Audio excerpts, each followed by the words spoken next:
집에 이미 여러 번 근저당이 잡혔어요. 3년 전부터입니다. 3년 전부터요? 네, 처음에는 5천만 원, 그 다음에는 7천만 원, 이번에는 1억 원이네요. 부동산 중개사 서연은 컴퓨터 화면을 제게 돌려 보여줬고 거기에는 빼곡하게 근저당 설정 내역이 적혀 있었습니다. 제 아들이 저를 속였습니다. 3년 동안 계속해서 제가 평생 모아서 산 이 집을 담보로. 새벽 6시 알람이 울리기 전에 제 눈이 먼저 떠집니다. 평생 식당 문을 열던 습관이 몸에 배어서 식당 문을 닫은 지 3년이 지났는데도 이 시간이 되면 저절로 눈이 떠집니다. 어둠 속에서 거실 불을 켜고 창문을 열어 환기를 시키자 찬 공기가 얼굴을 스치고 지나가며 정신이 또렷해집니다. 마당에 심어놓은 동백나무 잎에 이슬이 맺혀 있고 어디선가 새소리가 들려옵니다. 저는 부엌으로 가서 물을 한 컵 마시고 거실 소파에 앉아 창밖을 바라봅니다. 이 집은 제가 35년 동안 식당을 하며 모은 돈으로 49살에 산 집입니다. 그때 아들 민호는 고등학교 1학년이었고 우리 집을 갖게 되었다는 기쁨에 잠을 이루지 못했습니다. 엄마, 우리 집 생겼어? 민호가 방을 둘러보며 환하게 웃던 그 얼굴이 지금도 눈에 선합니다. 20평 남짓한 작은 집이었지만 민호는 자기 방이 생긴 게 너무 좋다며 책상 앞에 앉아 한참을 웃었습니다. 저는 부엌 창문을 열고 중얼거렸습니다. 이제 우리 집에서 밥 해 먹을 수 있겠네. 그 후로 19년이 흘렀고 이 집은 제 삶의 전부가 되었습니다.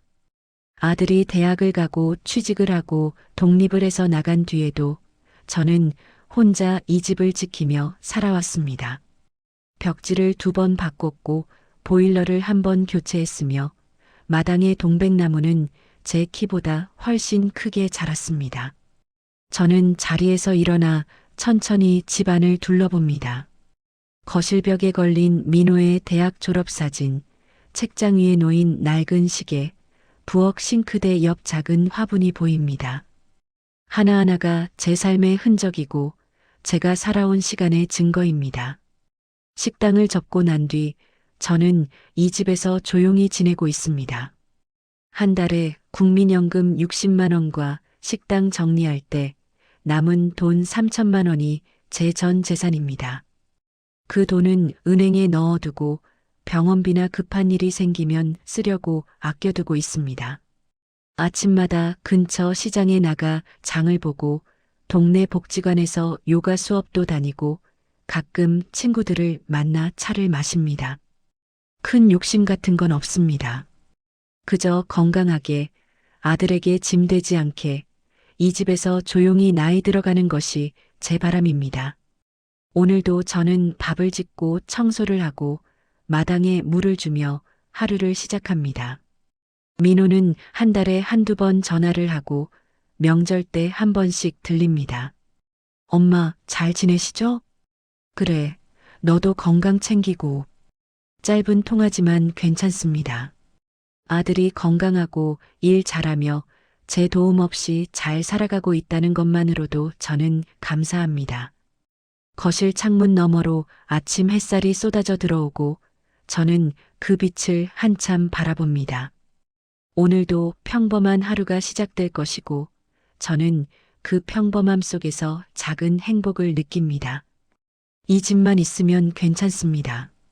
이 집만 지키면 제 노후도 지킬 수 있다고 믿습니다.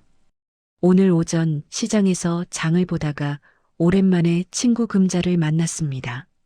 금자는 저와 같은 나이인데 얼굴이 많이 상해 있었습니다.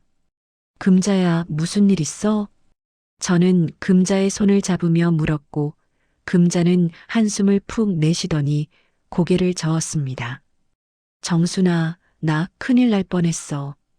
금자는 목소리를 낮춰 말했고 저는 시장 한쪽 벤치로 금자를 데리고 갔습니다. 금자의 이야기는 이랬습니다. 작은 아들이 사업 자금이 필요하다며 5천만 원을 빌려달라고 했고 금자는 평생 모은 돈을 통장째 넘겨줬다는 겁니다. 근데 그게 1년 전이야. 1년 동안 소식이 없더라고. 금자는 눈물을 글썽이며 말을 이었고 저는 금자의 손을 꼭 쥐어주었습니다.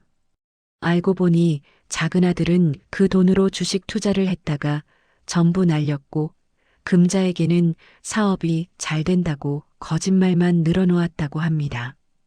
요즘 집세도 못 내서 쫓겨날 판이야. 아들한테 다시 달라고 했더니 전화도 안 받아. 금자의 목소리는 떨리고 있었고 저는 할 말을 잃었습니다. 금자는 이제 친정 조카네 집에 얹혀 살게 됐다고 하면서 가족이라고 다 믿으면 안 되라고 말했습니다. 저는 집으로 돌아오는 길에 금자의 말이 머릿속을 떠나지 않았습니다. 가족이라고 다 믿으면 안 돼. 정말 그럴까요? 저는 거실 소파에 앉아 민호의 어린 시절 사진을 꺼내봤습니다.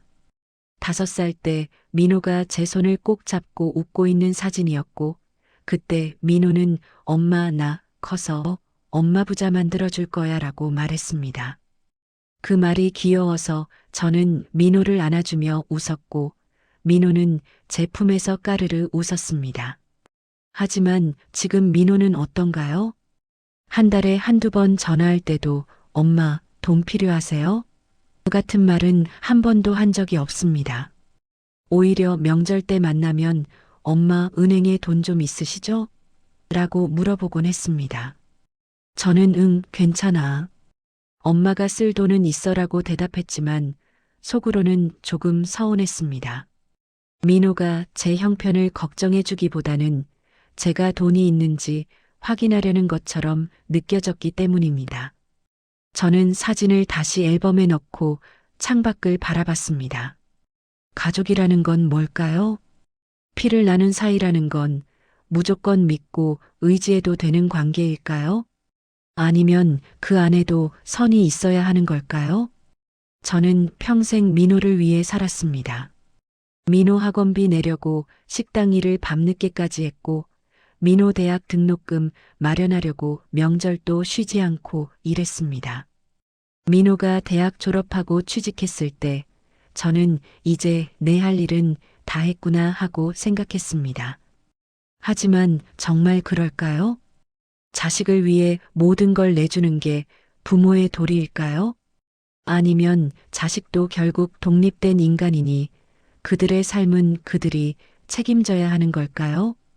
저는 금자의 얼굴이 자꾸 떠올랐습니다. 금자는 아들을 믿었고 그 믿음 때문에 평생 모은 돈을 잃었습니다. 그리고 지금 금자는 남의 집 신세를 지며 살고 있습니다. 저는 그렇게 되지 않을 수 있을까요?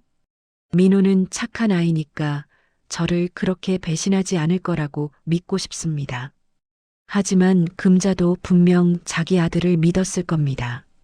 저는 핸드폰을 들고 민호에게 전화를 걸까 하다가 다시 내려놓았습니다. 괜히 민호를 의심하는 것 같아서 마음이 불편했기 때문입니다. 저녁을 먹고 설거지를 하면서도 저는 계속 생각했습니다.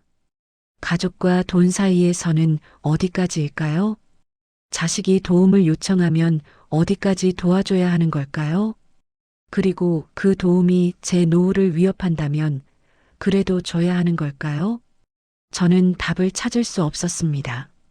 그저 이 집만은 지켜야겠다는 생각만 머릿속을 맴돌았습니다. 이 집만 있으면 저는 괜찮을 거라고 스스로를 다독였습니다. 금자를 만나고 일주일쯤 지났을 때 민호에게서 전화가 왔습니다. 평소보다 목소리가 밝고 들떠 있었고 저는 뭔가 좋은 일이 있나 싶었습니다. 엄마, 요즘 어떻게 지내세요? 그냥 똑같이. 너는? 저요? 저 요즘 진짜 좋은 일 생겼어요. 민호의 목소리에는 흥분이 섞여 있었고 저는 자연스럽게 미소가 지어졌습니다. 무슨 좋은 일인데? 엄마, 제가 이번에 새로운 사업을 시작하게 됐어요. 부동산 기획 투자요. 부동산 기획 투자라는 말이 귀에 낯설었지만 민호가 좋아하는 것 같아서 저는 기뻤습니다. 그게 뭔데? 아, 쉽게 말하면요. 개발 예정지 땅을 미리 사서 개발되면 되팔아서 수익을 내는 거예요. 민호는 신이 나서 설명을 이어갔고 저는 전화기를 귀에 대고 조용히 들었습니다. 요즘 정부에서 신도시 개발 계획이 엄청 많잖아요. 그걸 미리 알고 투자하면 몇 배씩 수익이 나요. 그런데 그게 위험하진 않니? 저는 조심스럽게 물었고 민호는 웃으며 대답했습니다. 엄마, 저 혼자 하는 거 아니고 전문가들이랑 같이 하는 거예요. 제 회사 선배가 이쪽에 10년 넘게 있었어요. 민호는 자신감이 넘쳤고 저는 아들이 뭔가 큰일을 해내려는 것 같아 대견했습니다. 그래, 그럼 잘 됐네. 조심해서 해. 네. 엄마, 근데 제가 이번 주말에 집에 갈게요. 엄마 얼굴도 보고 싶고 사업 이야기도 자세히 드릴게요. 민호가 주말에 온다니 저는 기뻤습니다. 명절도 아닌데 아들이 먼저 온다고 하니 뭔가 특별한 날 같았습니다. 주말이 되자 민호는 약속대로 집에 왔습니다. 오랜만에 본 민호는 양복을 말끔하게 입고 있었고 손에는 노트북 가방을 들고 있었습니다. 엄마, 오랜만이에요. 어서 와. 배고프지? 엄마가 너 좋아하는 갈비찜 해놨어. 저는 민호를 반갑게 맞았고 민호는 현관에서 신발을 벗으며 집안을 둘러봤습니다. 엄마, 집 분위기 좋네요. 새로 꾸미셨어요? 아니, 그냥 청소 좀 했지. 우리는 거실 식탁에 앉아 밥을 먹었고 민호는 갈비찜을 한 입 베어 물며 감탄했습니다. 역시 엄마가 해주신 밥이 제일 맛있어요. 많이 먹어. 요즘 밥은 잘 챙겨 먹니? 네, 그럭저럭요. 근데 엄마 밥만큼은 못하죠. 민호는 웃으며 대답했고 저는 민호의 얼굴을 찬찬히 살펴봤습니다. 얼굴이 조금 야위긴 했지만 눈빛은 살아있었고 뭔가 목표가 생긴 사람 같았습니다. 밥을 다 먹고 설거지를 마친 뒤 민호는 노트북을 꺼내 거실 탁자 위에 펼쳤습니다. 엄마, 잠깐만 이것 좀 보세요. 민호는 화면을 제게 돌려 보여줬고 거기에는 그래프와 숫자들이 빼곡히 적혀 있었습니다. 이게 뭐야? 이게 제가 투자하려는 지역이에요. 여기 보세요. 이 지역이 내년에 개발 예정지로 확정되면 땅값이 최소 2배는 오를 거예요. 민호는 손가락으로 화면을 가리키며 열심히 설명했지만 저는 잘 이해가 되지 않았습니다. 근데 그게 확실한 거니? 엄마, 선배가 내부 정보도 있고 이미 몇 번 성공한 케이스예요. 이번 거는 거의 확실해요. 민호의 눈은 빛나고 있었고 저는 조금 불안했지만 아들을 믿고 싶었습니다. 그래, 그럼 조심해서 해. 네. 엄마, 이거 성공하면 저도 여유 생기고 엄마한테도 용돈 드릴 수 있어요. 민호는 환하게 웃었고 저는 민호의 머리를 쓰다듬었습니다. 괜찮아, 엄마는. 내가 잘 되는 게 엄마한테는 제일 큰 용돈이야. 민호는 노트북을 덮고 저를 꼭 안아주었고 저는 민호의 등을 토닥였습니다. 그날 저녁 민호는 제 옆에 앉아 이런저런 이야기를 했습니다.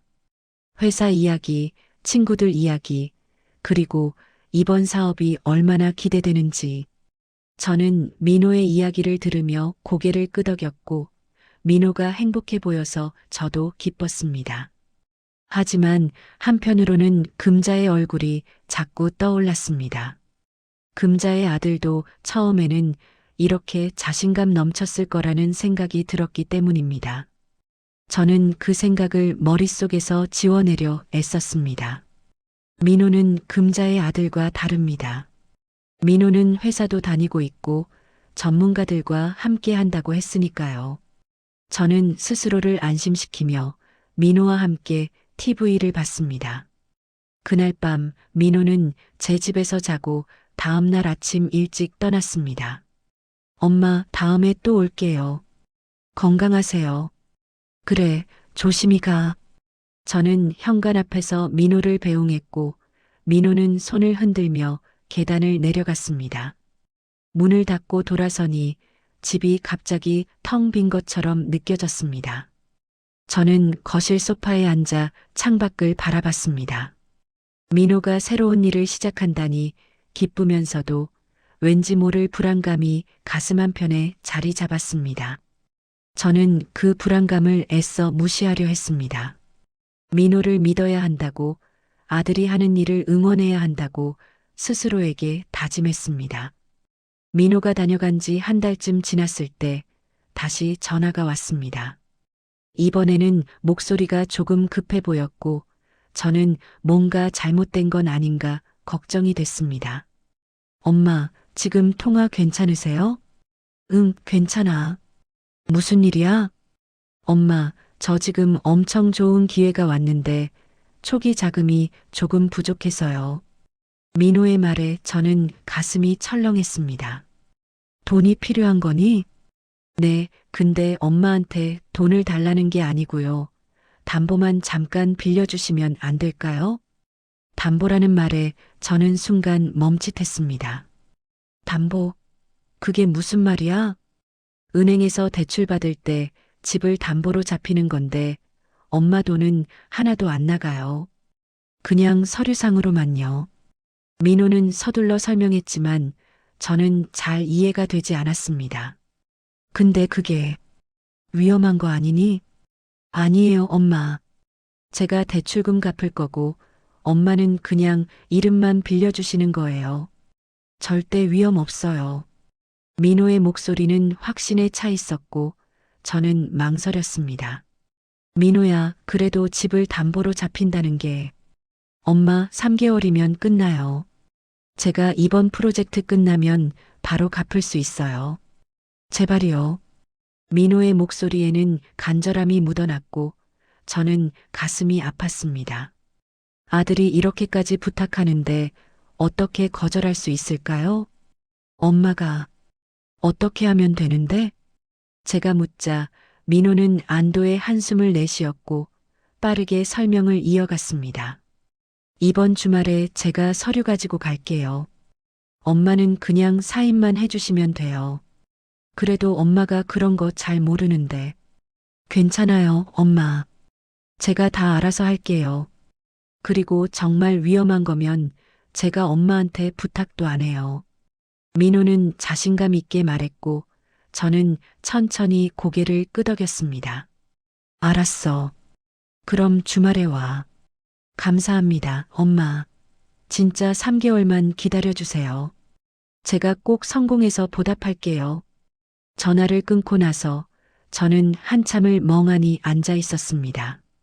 집을 담보로 잡힌다는 게 도대체 무슨 의미인지 저는 정확히 알지 못했습니다.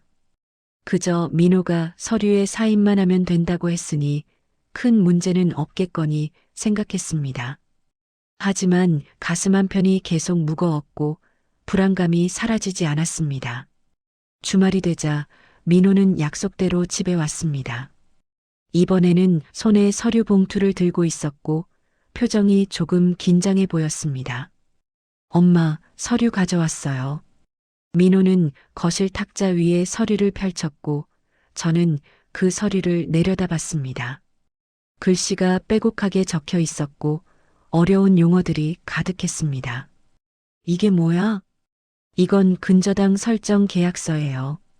여기 보시면 대출 금액이랑 기간이 나와 있어요.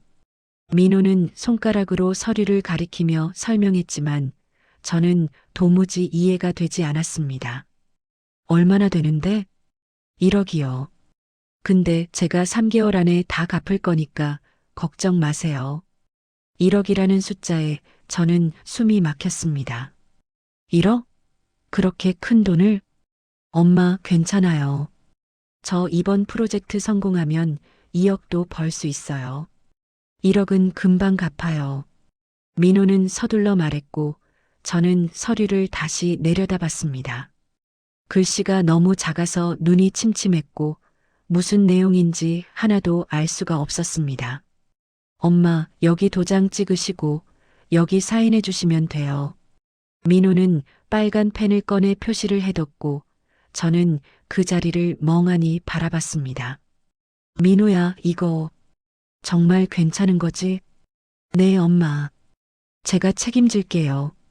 엄마한테 절대 피해 안 가게 할게요. 민호는 제 손을 꼭 잡으며 말했고 저는 민호의 눈을 바라봤습니다. 민호의 눈빛은 간절했고 저는 그 눈빛을 외면할 수가 없었습니다. 평생 저 혼자 키운 아들입니다. 아들이 이렇게까지 부탁하는데 어떻게 거절할 수 있겠습니까? 저는 떨리는 손으로 도장을 집어들었습니다. 도장을 서류에 찍는 순간 가슴이 쿵 하고 내려앉는 것 같았습니다. 뭔가 돌이킬 수 없는 선을 넘은 것 같은 기분이 들었지만 저는 애써 그 느낌을 무시했습니다. 여기도 사인해 주세요. 민호는 다른 서류를 내밀었고 저는 떨리는 손으로 이름을 썼습니다. 박정순. 제 이름을 쓰는 손끝이 떨리고 있었고 식은땀이 손바닥에 배어났습니다. 다 됐어요, 엄마. 정말 감사합니다. 민호는 환하게 웃으며 서류를 챙겼고 저는 그 모습을 멍하니 바라봤습니다. 민호야, 정말 3개월 안에 끝나는 거지? 네, 약속할게요.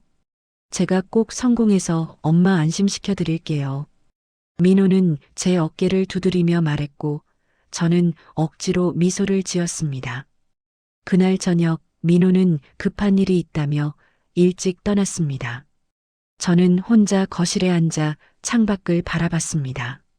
집안은 조용했고 시계 소리만 똑딱똑딱 들렸습니다. 저는 방금 제가 무슨 일을 한 건지 정확히 알지 못했습니다. 그저 아들을 믿었고 아들이 성공하길 바랄 뿐이었습니다. 하지만 가슴 한편의 불안감은 점점 커져만 갔습니다.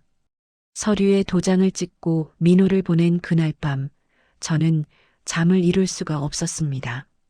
침대에 누워 천장을 바라보는데 제가 방금 무슨 일을 한 건지 계속 생각이 났습니다. 1억 원.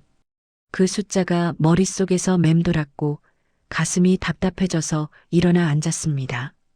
저는 거실로 나와 물을 한 잔 마시고 소파에 앉아 어둠 속을 바라봤습니다. 민호는 3개월이면 된다고 했습니다. 제가 돈을 내는 게 아니라 이름만 빌려주는 거라고 절대 위험 없다고 했습니다. 하지만 왜 이렇게 불안할까요? 저는 핸드폰을 들고 금자에게 전화를 걸까 하다가 시간을 확인하고 다시 내려놓았습니다. 새벽 2시였습니다. 이 시간에 전화할 수는 없었고 저는 그냥 혼자 앉아 생각에 잠겼습니다.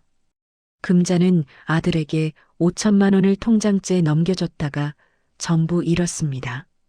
저는 돈을 준 게 아니라 담보만 빌려준 건데 그럼 괜찮은 거겠죠? 저는 스스로에게 되묻고 또 되물었지만 확신이 서지 않았습니다. 다음 날 아침 저는 일찍 일어나 시장에 나갔습니다. 평소처럼 장을 보면서 마음을 진정시키려 했지만 머릿속은 온통 어젯밤 일로 가득했습니다. 시장 한쪽에서 금자를 만났고 금자는 저를 보자 손을 흔들었습니다. 정순아, 얼굴이 왜 그래? 어디 아파? 아니야, 그냥 잠을 못 자서. 저는 금자 옆에 서서 망설이다가 조심스럽게 물었습니다. 금자야, 담보로 집을 잡힌다는 게 위험한 거야? 금자의 얼굴이 순간 굳어졌고 저를 빤히 쳐다봤습니다. 너 설마 집을 담보로 잡혔어? 아니, 그게 민호가 사업 자금 때문에 담보만 잠깐 빌려달라고 해서. 제 말이 끝나기도 전에 금자는 제 팔을 꼭 잡았습니다. 정순아, 그거 위험한 거야. 돈 못 갚으면 집 경매로 넘어가. 금자의 말에 저는 숨이 막혔고 다리에 힘이 쭉 빠졌습니다. 경매? 그게 무슨 소리야? 담보 잡힌 사람이 돈 못 갚으면 은행에서 집을 팔아서 돈 받아가는 거야. 금자는 심각한 표정으로 말했고 저는 그 자리에 서서 얼어붙었습니다. 근데 민호가 3개월이면 갚는다고 했어. 정순아, 내 아들도 그렇게 말했어. 근데 1년이 지나도록 소식이 없었다고. 금자의 목소리는 떨리고 있었고 저는 할 말을 잃었습니다. 집으로 돌아오는 길에 저는 다리가 후들거렸고 걸음을 제대로 뗄 수가 없었습니다.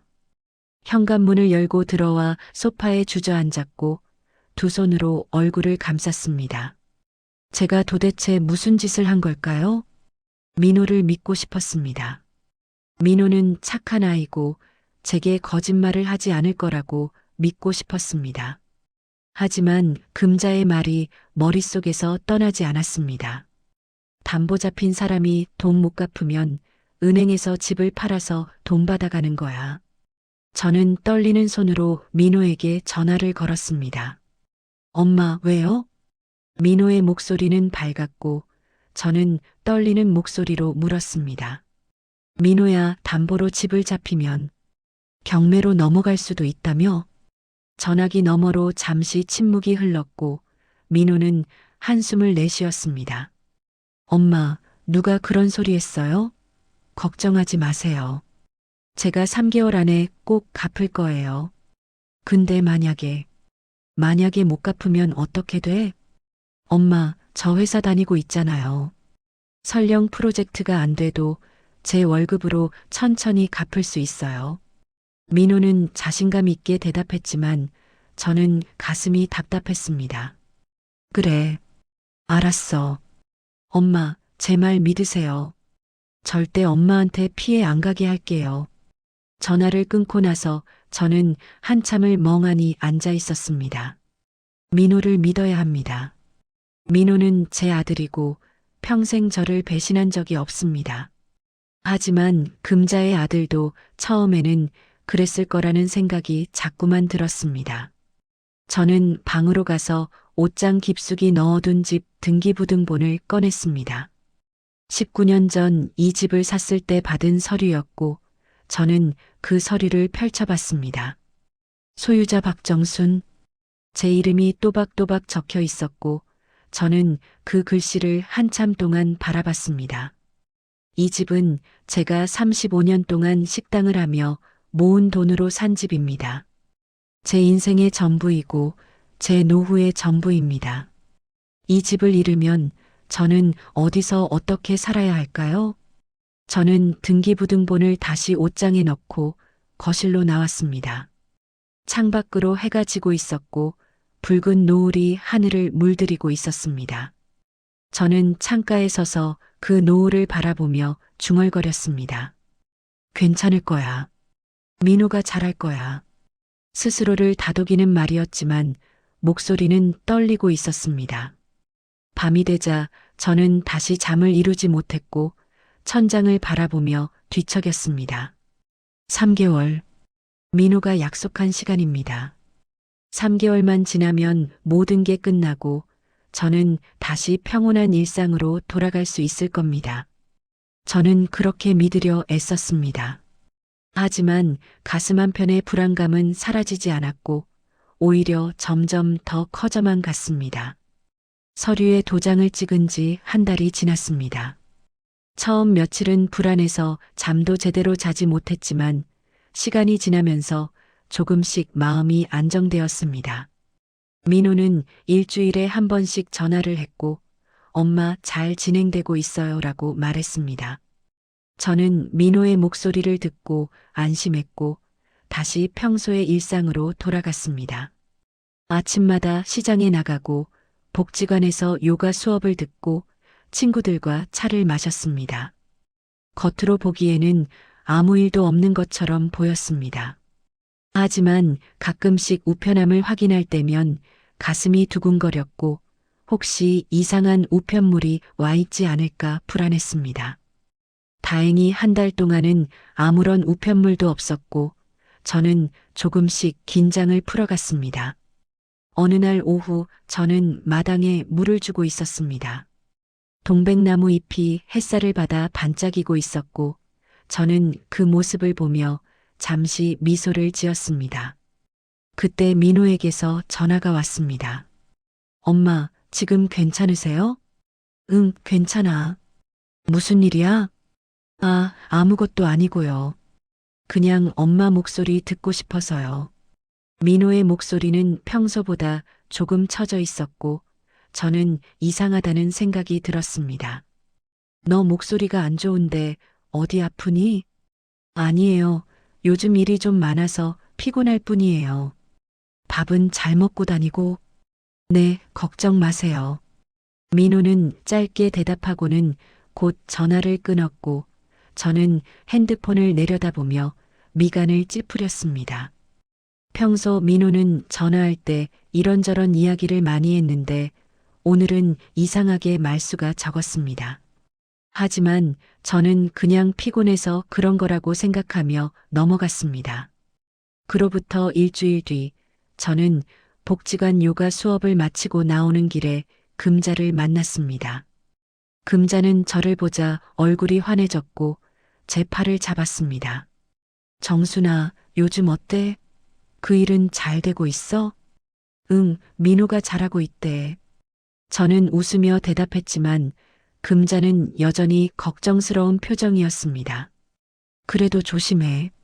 처음 몇 달은 다들 잘 된다고 하거든. 금자의 말에 저는 가슴이 철렁했지만 애써 웃으며 고개를 끄덕였습니다. 집으로 돌아오는 길에 저는 우체통을 열어봤습니다. 전기요금 고지서 한 장이 들어 있었고 다른 이상한 우편물은 없었습니다. 저는 안도의 한숨을 쉬고 집으로 들어갔습니다. 그날 저녁 저는 TV를 보다가 부동산 관련 뉴스가 나오자 귀를 기울였습니다. 최근 부동산 경기 침체로 인해 투자 실패 사례가 늘고 있습니다. 아나운서의 말에 저는 리모컨을 잡은 손이 굳었고 화면을 가만히 바라봤습니다. 화면에는 경매로 넘어간 땅과 망연자실한 표정의 사람들이 비쳤습니다. 저는 서둘러 채널을 돌렸고 가슴이 두근거렸습니다. 괜찮을 겁니다. 민호는 전문가들과 함께하고 있고 회사도 다니고 있으니까요. 저는 스스로를 다독이며 TV를 끄고 방으로 들어갔습니다. 그날 밤 저는 또다시 잠을 설쳤습니다. 꿈속에서 낯선 사람들이 제 집에 들어와 짐을 싸는 모습이 보였고 저는 깜짝 놀라 깨어났습니다. 가슴이 두근거렸고 식은땀이 등을 타고 흘러내렸습니다. 저는 일어나 거실로 나가 물을 마시고 소파에 앉아 숨을 고르려 애썼습니다. 창밖은 아직 어두웠고 시계는 새벽 4시를 가리키고 있었습니다. 저는 핸드폰을 들고 민호에게 전화를 걸까 하다가 다시 내려놓았습니다. 이 시간에 전화하면 민호가 놀랄 테니까요. 저는 그냥 혼자 앉아 창밖을 바라봤습니다. 다음 날 아침 민호에게서 먼저 문자가 왔습니다. 엄마, 오늘 바빠서 전화 못할 것 같아요. 건강하세요. 짧은 문자였지만 저는 뭔가 이상하다는 느낌을 받았습니다. 평소 민호는 이렇게 짧게 문자를 보내지 않았기 때문입니다. 저는 문자를 다시 읽어보고 답장을 보냈습니다. 그래, 너도 건강 챙기고. 하지만 민호에게서 답장은 오지 않았습니다. 저는 핸드폰을 내려놓고 한숨을 내쉬었습니다. 2달째로 접어들면서 민호의 전화는 점점 뜸해졌습니다. 일주일에 한 번 하던 전화가 2주일에 한 번으로 줄었고 통화 시간도 짧아졌습니다. 엄마, 요즘 너무 바빠서요. 나중에 다시 전화할게요. 민호는 항상 이렇게 말하고 서둘러 전화를 끊었고 저는 뭔가 잘못되고 있다는 느낌을 지울 수 없었습니다. 어느 날 저는 용기를 내서 민호에게 직접 물어봤습니다. 민호야, 사업은 잘 되고 있는 거지? 네, 엄마. 지금 중요한 고비라서 바쁜 거예요. 곧 끝나요. 민호의 대답은 확신에 차 있었지만 목소리 어딘가에서 불안함이 느껴졌습니다. 저는 더 이상 묻지 못하고 전화를 끊었습니다. 2달 반이 지났을 때 저는 우체통에서 은행 봉투 하나를 발견했습니다. 손이 떨려서 봉투를 제대로 잡을 수가 없었고 한참을 그 자리에 서 있었습니다. 겨우 정신을 차리고 봉투를 뜯어보니 대출 이자 납부 안내문이었습니다. 매월 28일까지 250만 원을 납부하셔야 합니다. 저는 그 문구를 보는 순간 다리에 힘이 풀렸고 현관 계단에 주저앉았습니다. 이자가 250만 원이라고요? 민호는 제게 이자 이야기는 한마디도 하지 않았습니다. 저는 떨리는 손으로 민호에게 전화를 걸었습니다. 하지만 민호는 전화를 받지 않았습니다. 1번, 2번, 3번. 저는 계속 전화를 걸었지만 민호는 끝내 전화를 받지 않았습니다. 저는 현관 계단에 주저앉은 채로 봉투를 꼭 쥐고 있었고 눈물이 주르르 흘러내렸습니다. 민호는 사흘 동안 전화를 받지 않았습니다. 저는 하루에도 수십 번씩 전화를 걸었지만 벨소리만 울리다가 음성 사서함으로 넘어갔습니다. 고객이 전화를 받을 수 없습니다. 그 기계 음성이 귓가에 맴돌았고 저는 핸드폰을 꼭 쥔 채 거실을 왔다 갔다 했습니다. 밥도 목으로 넘어가지 않았고 잠도 한숨도 자지 못했습니다. 사흘째 되는 날 저는 결심을 하고 민호가 사는 집으로 향했습니다. 민호는 서울 강서구에 있는 원룸에 살고 있었고 저는 그곳을 딱 한 번 가본 적이 있었습니다. 버스를 3번 갈아타고 2시간을 달려서 겨우 도착했습니다. 낯선 동네였고 골목길이 복잡해서 한참을 헤매다가 겨우 민호의 집을 찾았습니다. 저는 떨리는 손으로 초인종을 눌렀습니다. 한참을 기다렸지만 아무 대답이 없었고 다시 한번 초인종을 눌렀습니다. 민호야, 엄마야. 문 좀 열어줘. 저는 문을 두드리며 애원했지만 안은 조용하기만 했습니다. 저는 1시간 넘게 문 앞에 서서 기다렸지만 민호는 나타나지 않았습니다. 결국 저는 힘없이 돌아서서 계단을 내려갔고 버스 정류장에 앉아 한참을 멍하니 있었습니다. 집으로 돌아오는 길에 저는 눈물이 계속 흘러내려서 버스 창밖을 바라보며 눈물을 닦았습니다. 집에 도착했을 때는 이미 해가 지고 있었고 저는 지친 몸을 이끌고 현관문을 열었습니다. 우편함을 확인하니 또 은행 봉투가 들어 있었습니다. 저는 봉투를 뜯어보지도 못하고 그냥 탁자 위에 던져 놓았습니다. 그날 밤 저는 소파에 앉아 핸드폰을 붙들고 있었습니다. 민호에게 문자를 보냈습니다. 민호야, 엄마야. 제발 연락 좀 해줘. 엄마가 걱정돼서 미치겠어. 하지만 민호에게서는 아무런 답장도 오지 않았습니다. 저는 민호의 회사 이름을 검색해서 대표 번호를 찾아냈습니다. 다음 날 아침 저는 떨리는 손으로 민호의 회사에 전화를 걸었습니다. 안녕하세요. 여기 김민호 씨 있나요? 네, 잠시만요. 연결해 드리겠습니다. 전화가 연결되길 기다리는 동안 제 심장은 미친 듯이 뛰었습니다. 하지만 한참을 기다려도 아무도 전화를 받지 않았고 결국 다시 직원이 전화를 받았습니다. 죄송합니다. 김민호 대리님이 자리에 안 계시네요. 그럼 언제쯤 오시나요? 글쎄요. 최근에 자주 자리를 비우셔서.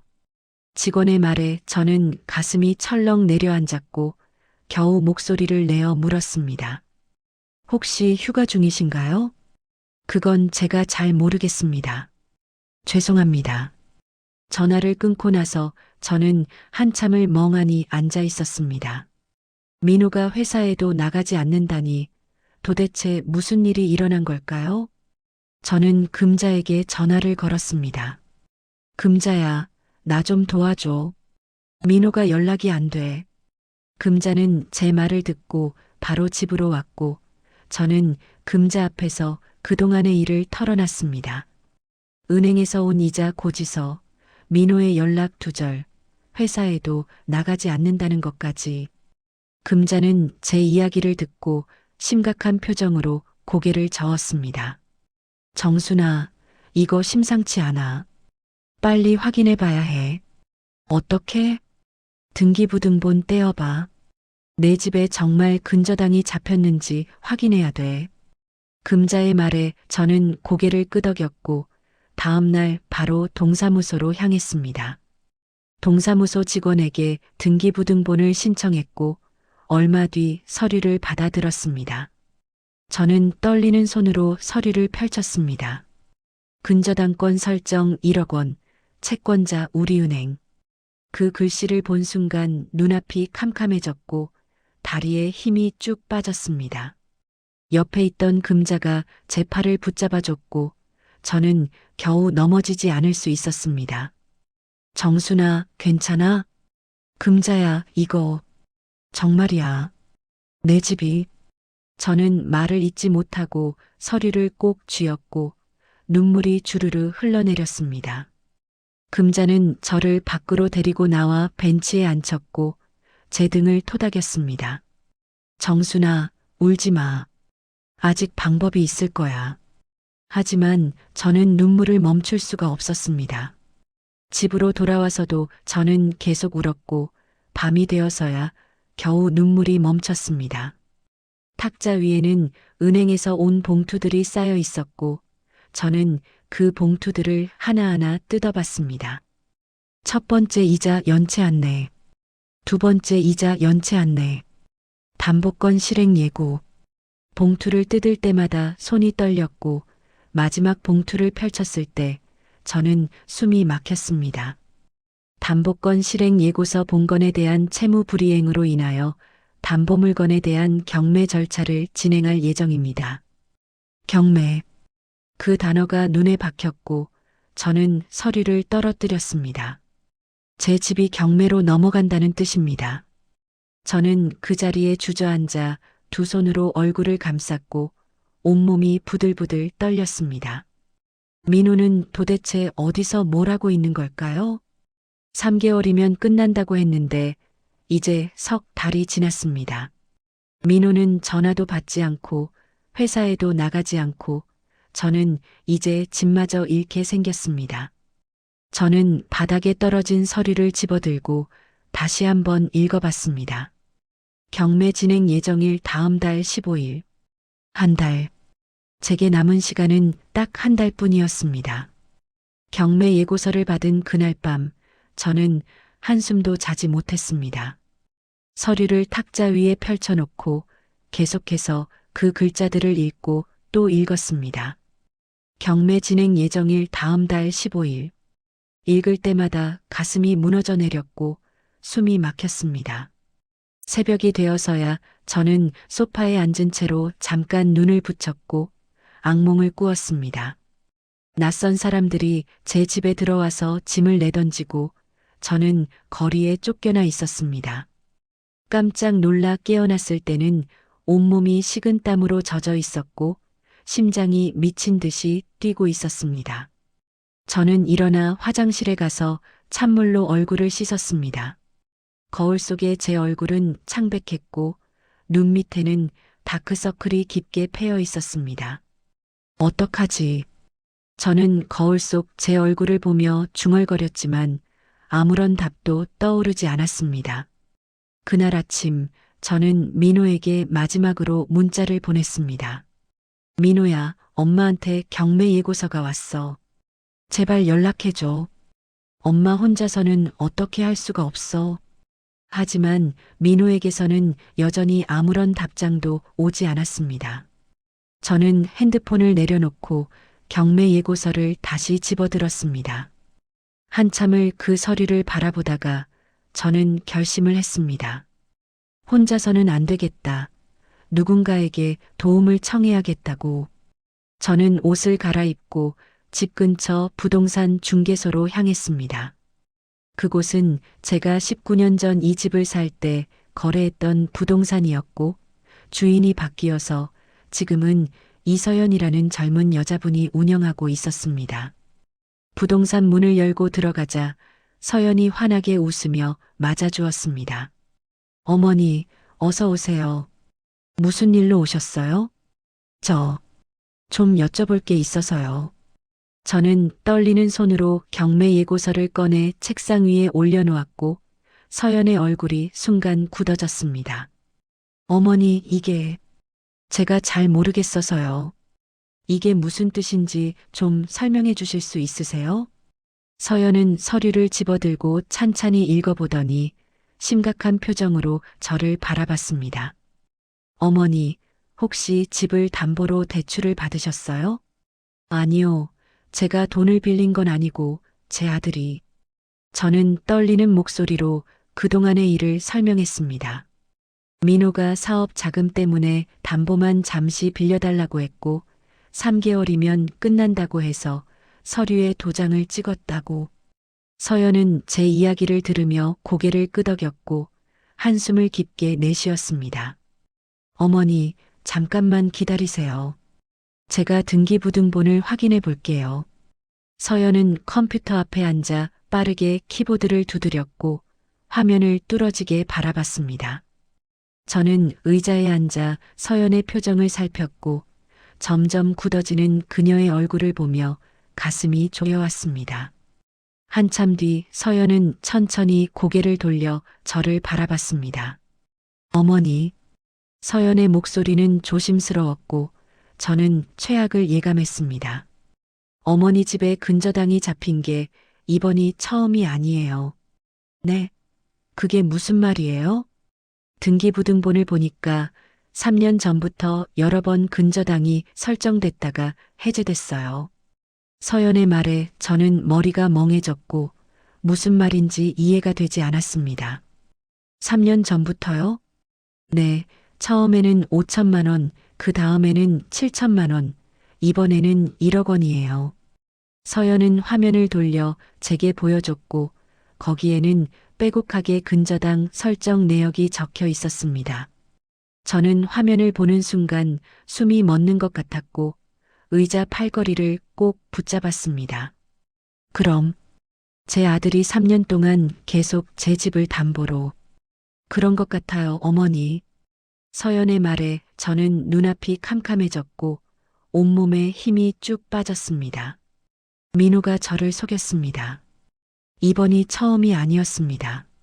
3년 동안 계속 제 집을 담보로 돈을 빌렸고 저는 아무것도 몰랐습니다. 어머니, 괜찮으세요? 얼굴이 너무 창백하신데. 서연이 물을 따라 주었고 저는 떨리는 손으로 물을 받아 마셨습니다. 목구멍으로 물이 넘어가지 않았고 입술이 바짝 말라 있었습니다. 어머니, 이번 대출은 이자를 2번이나 연체하셨어요. 그래서 은행에서 경매를 진행하려는 거예요. 경매가 되면 어떻게 돼요? 집이 경매로 넘어가면 법원에서 낙찰자를 정해요. 그러면 어머니는 집을 떠나셔야 해요. 서연의 말에 저는 의자에서 미끄러져 내릴 뻔했고 서연이 제 팔을 붙잡아줬습니다. 제발 방법이 없을까요? 저는 애원하듯 물었고 서연은 난처한 표정으로 입술을 깨물었습니다. 일단 은행에 연락해서 상황을 설명하고 연체된 이자라도 먼저 납부하셔야 해요. 이자가 얼마예요? 2달 치면 500만 원이에요. 500만 원. 저는 은행에 3천만 원을 넣어뒀지만 그 돈은 제가 아플 때나 급할 때 쓰려고 평생 모은 돈입니다. 하지만 지금 이 돈을 쓰지 않으면 집을 잃게 됩니다. 어머니, 일단 이자부터 내시고 아드님과 연락이 닿으면 원금을 갚으셔야 해요. 근데 제 아들이 연락이 안 돼요. 전화도 안 받고 회사에도 안 나간대요. 서연은 제 말을 듣고 고개를 저었고 깊은 한숨을 내쉬었습니다. 어머니, 솔직히 말씀드리면 상황이 좋지 않아요. 아드님이 계속 연락이 안 되면. 서연은 말을 잇지 못했고 저는 그 침묵이 무엇을 의미하는지 알 수 있었습니다. 저는 부동산을 나와 비틀거리며 집으로 돌아왔습니다. 거리가 빙글빙글 돌았고 걸음을 제대로 뗄 수가 없었습니다. 집에 도착해서 저는 소파에 쓰러지듯 앉았고 두 손으로 얼굴을 감쌌습니다. 3년. 민호는 3년 동안 저를 속이고 제 집을 담보로 돈을 빌렸습니다. 저는 아무것도 몰랐고 민호를 믿었습니다. 저는 평생 민호만 보고 살았는데 민호는 저를 이렇게 배신했습니다. 눈물이 주르르 흘러내렸고 저는 소파에 얼굴을 묻고 소리내어 울었습니다. 다음 날 아침 저는 은행에 3천만 원이 들어있는 통장을 들고 은행으로 향했습니다.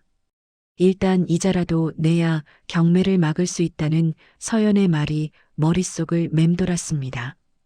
은행 창구에 앉아 직원에게 통장을 내밀며 떨리는 목소리로 말했습니다. 저 대출 이자를 내려고 하는데요. 직원은 통장을 받아들고 컴퓨터를 두드리더니 잠시 후 저를 바라봤습니다. 고객님, 연체된 이자가 500만 원이고 이번 달 이자까지 합치면 750만 원이에요. 750만 원. 저는 예상보다 많은 금액에 숨이 막혔지만 고개를 끄덕였습니다. 네, 낼게요. 직원은 서류를 작성하고 제 통장에서 돈을 빼갔고 저는 그 과정을 멍하니 바라봤습니다. 평생 모은 돈이 한순간에 750만 원이나 사라졌습니다.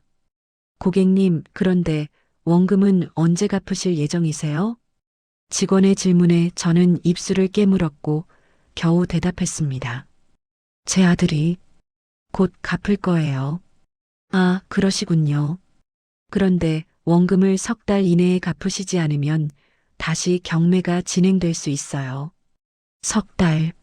저는 고개를 끄덕였지만 민호가 3달 안에 돈을 갚을 수 있을지 확신이 서지 않았습니다.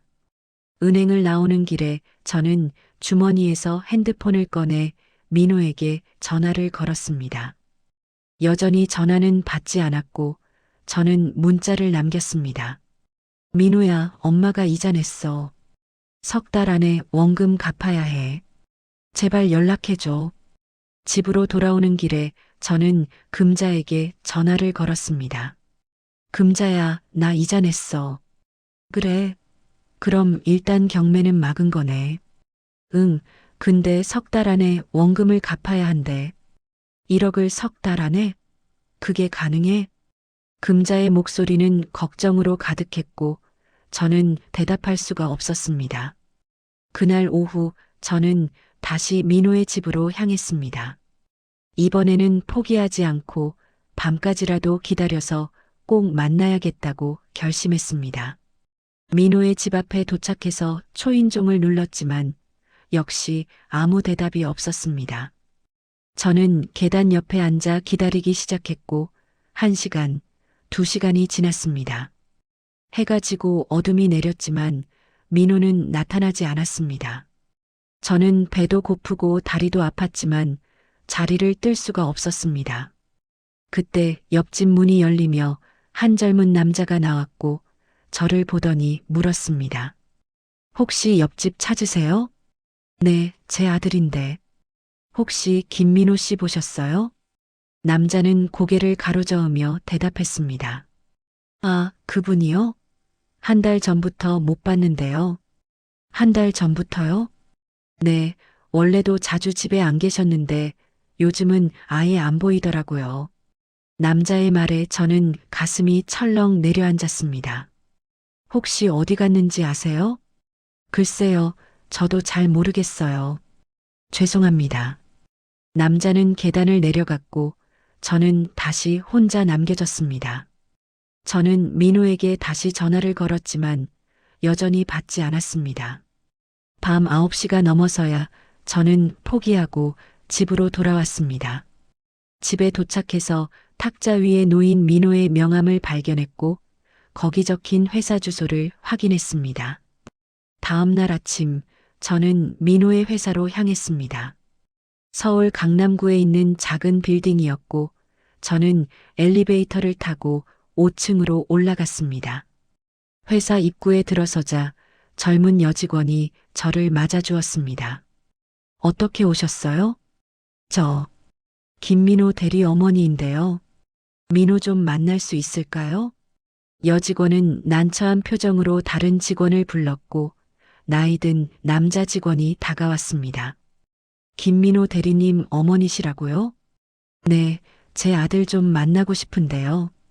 남자 직원은 한숨을 쉬더니 저를 회의실로 안내했습니다. 어머님, 민호 씨가 한 달 전에 퇴사했습니다.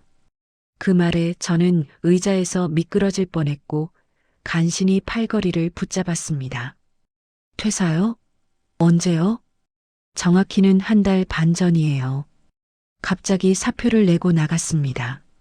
그럼 지금 어디 있는지 아세요?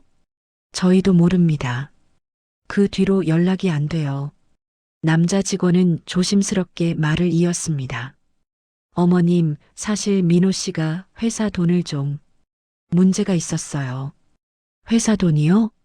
네, 업무상 횡령 혐의가 있어서 저희가 경찰에 신고하려다가 민호 씨가 먼저 퇴사해버렸어요. 저는 그 말을 듣는 순간 눈앞이 캄캄해졌고 숨을 쉴 수가 없었습니다. 민호가 회사 돈까지 손을 댔다니 도대체 얼마나 다급했던 걸까요? 어머님, 민호 씨 연락처 아시면 저희한테도 좀 알려주실 수 있으세요? 저는 떨리는 손으로 핸드폰을 꺼내 민호의 번호를 보여줬지만 직원은 고개를 저었습니다. 그 번호로는 저희도 연락이 안 돼요. 저는 회사를 나와 비틀거리며 거리를 걸었습니다. 사람들이 저를 스쳐 지나갔지만 저는 아무것도 보이지 않았습니다. 민호가 회사를 그만뒀습니다. 회사 돈을 횡령했고 경찰 신고를 피해 도망쳤습니다. 그럼 민호는 지금 어디에 있는 걸까요? 저는 벤치에 앉아 핸드폰을 꺼내 민호에게 마지막 문자를 보냈습니다. 민호야, 엄마야. 내가 어디 있든 무슨 일이 있었든 엄마한테 돌아와. 엄마가 도와줄게. 하지만 민호에게서는 아무런 답장도 오지 않았습니다. 저는 핸드폰을 꼭 쥐고 한참을 앉아 있었고 지나가는 사람들이 저를 힐끗힐끗 쳐다봤습니다. 해가 지고 어둠이 내렸지만 저는 일어날 힘이 없었습니다. 제 아들이 도망자가 되었습니다. 제 집은 석 달 안에 경매로 넘어갈 위기에 처했습니다. 저는 평생 모은 돈 3천만 원 중에서 750만 원을 썼고 이제 남은 돈은 2,250만 원 뿐입니다.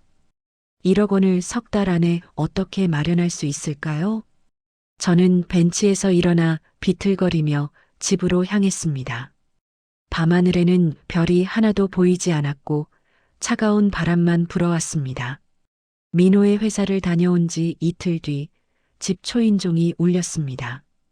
저는 혹시 민호가 돌아온 건 아닐까 기대하며 현관으로 달려갔습니다. 문을 열자 낯선 남자 둘이 서 있었고 한 명은 정장을 입고 있었고 한 명은 검은 점퍼를 입고 있었습니다. 박정순 씨 댁 맞으시죠? 정장을 입은 남자가 차갑게 물었고 저는 본능적으로 불안을 느꼈습니다. 네, 그런데 누구세요? 김도혁입니다. 김민호 씨 때문에 왔어요. 김도혁이라는 이름은 처음 들었고 저는 경계심을 늦추지 않았습니다. 민호를 아세요? 네, 잘 알죠. 민호 씨가 저한테 돈을 빌렸거든요. 김도혁은 냉소를 띠며 말했고 옆에 있던 점퍼 남자가 문틈으로 고개를 들이밀었습니다. 들어가서 이야기할까요? 저는 두 사람을 집 안으로 들릴 수 없어서 현관 앞에 서서 물었습니다. 무슨 일이세요? 김도혁은 주머니에서 서류 한 장을 꺼내 제게 내밀었고 저는 떨리는 손으로 받아들었습니다. 차용증입니다. 민호 씨가 작년에 저한테 5천만 원을 빌렸어요. 저는 서류를 펼쳐보니 민호의 서명과 도장이 찍혀 있었고 금액란에는 5천만 원이라고 적혀 있었습니다. 이게 진짜예요? 당연하죠. 그런데 민호 씨가 갚기로 한 날짜가 석 달 전이에요. 그런데 아직까지 한 푼도 안 갚았어요. 김도혁의 목소리는 점점 날카로워졌고 저는 서류를 꼭 쥐고 있었습니다. 근데 왜 저한테 오신 거예요? 저는 빌린 적이 없는데. 민호 씨가 연락이 안 되니까 보증인한테 받아야죠. 보증인이요? 김도혁은 서류 뒷장을 넘기더니 손가락으로 가리켰습니다. 거기에는 연대보증인 박정순이라고 적혀 있었고 제 도장이 찍혀 있었습니다. 저는 그 글씨를 보는 순간 다리에 힘이 쭉 빠졌고 현관벽에 손을 짚었습니다. 이건 제가 찍은 적이 없어요. 그럼 이 도장은 가짜예요? 김도혁은 비웃듯이 물었고 저는 대답할 수가 없었습니다. 제 도장은 민호가 알고 있었고 민호가 몰래 가져다 찍었을 가능성이 컸습니다. 저는 정말 모르는 일이에요. 제 아들이 제 허락 없이. 그건 저랑 상관없는 일이고요. 저는 돈만 받으면 돼요. 김도혁은 팔짱을 끼고 저를 내려다봤고 옆에 있던 점퍼 남자도 한 걸음 다가왔습니다. 5천만 원의 이자까지 해서 지금 6,500만 원이에요. 언제 갚으실 건가요? 6,500만 원. 저는 그 금액을 듣는 순간 숨이 막혔고 입술이 바짝 말랐습니다. 저는 그런 돈이 없어요. 없으면 만드셔야죠. 연대보증인이 책임지는 거 아니에요? 김도혁의 목소리는 차갑게 식어 있었고 저는 뒤로 한 걸음 물러섰습니다. 제발 제 아들 좀 찾아주세요. 제가 아들한테 갚으라고 할게요. 민호 씨 찾는 건 제가 할 일이고 어머니는 어머니 몫을 내셔야죠. 김도혁은 명함을 하나 꺼내 제 손에 쥐어주었고 차갑게 말했습니다. 일주일 드릴게요. 일주일 안에 6,500만 원 준비하세요. 안 그러면. 김도혁은 말을 끝내지 않았지만 그 침묵이 더 무서웠습니다. 두 사람은 돌아서서 계단을 내려갔고 저는 현관문을 닫고 그 자리에 주저앉았습니다. 손에 쥔 명함을 보니 대부업체 대표 김도혁이라고 적혀 있었습니다. 민호는 은행뿐 아니라 사채까지 손을 댔습니다. 그리고 제 이름을 보증인으로 올렸습니다. 저는 명함과 차용증을 바닥에 떨어뜨리고 두 손으로 얼굴을 감쌌습니다. 은행 대출 1억 원에 사채 6,500만 원까지 총 1억 6,500만 원입니다. 제가 평생 모아도 만들 수 없는 돈입니다. 저는 거실로 기어가듯 들어가 소파에 쓰러졌고 천장을 멍하니 바라봤습니다. 그날 저녁 김도혁에게서 문자가 왔습니다. 일주일 기억하세요. 안 갚으면 집 압류합니다. 저는 핸드폰을 떨어뜨렸고 온몸이 부들부들 떨렸습니다. 은행은 석 달의 시간을 줬지만 김도혁은 일주일밖에 주지 않았습니다. 저는 금자에게 전화를 걸었고 금자는 바로 집으로 왔습니다. 정순아, 무슨 일이야? 저는 떨리는 목소리로 김도혁이 다녀간 일을 설명했고 차용증을 보여줬습니다. 금자는 서류를 보더니 고개를 저었습니다. 정순아, 이거 사채업자야. 이 사람들 무서운 사람들이야. 어떡하지, 금자야? 일주일 안에 6,500만 원을 어떻게 만들어? 정순아, 일단 경찰에 신고해. 경찰? 내 도장을 내 허락 없이 찍은 거잖아. 이건 범죄야. 금자의 말에 저는 잠시 희망을 느꼈지만 곧 고개를 저었습니다. 근데 제가 민호를 고소할 순 없어요. 그럼 민호가 감옥에 가잖아요. 정순아, 지금 그게 중요해? 내 집이 날아가는데. 금자는 답답하다는 듯 소리를 높였지만 저는 눈물만 흘렀습니다. 민호가 아무리 저를 배신했어도 저는 민호를 고소할 수 없었습니다. 민호는 제 아들이고 제가 평생 키운 자식입니다. 금자야, 나 어떡하면 좋아? 저는 금자의 손을 꼭 잡고 울었고 금자는 제 등을 토닥이며 함께 울었습니다.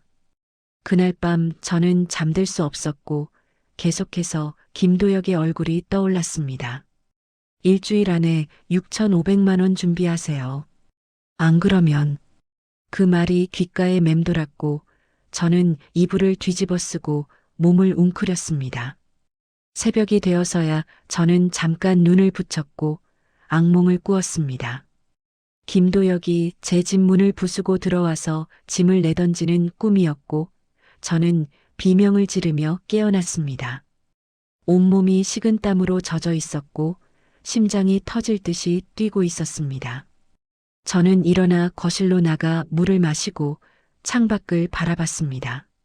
아직 동이 트지 않은 새벽이었고 거리는 조용했습니다. 저는 소파에 앉아 무릎을 끌어안고 작게 중얼거렸습니다. 민호야, 제발 엄마한테 돌아와. 하지만 아무런 대답도 들리지 않았습니다.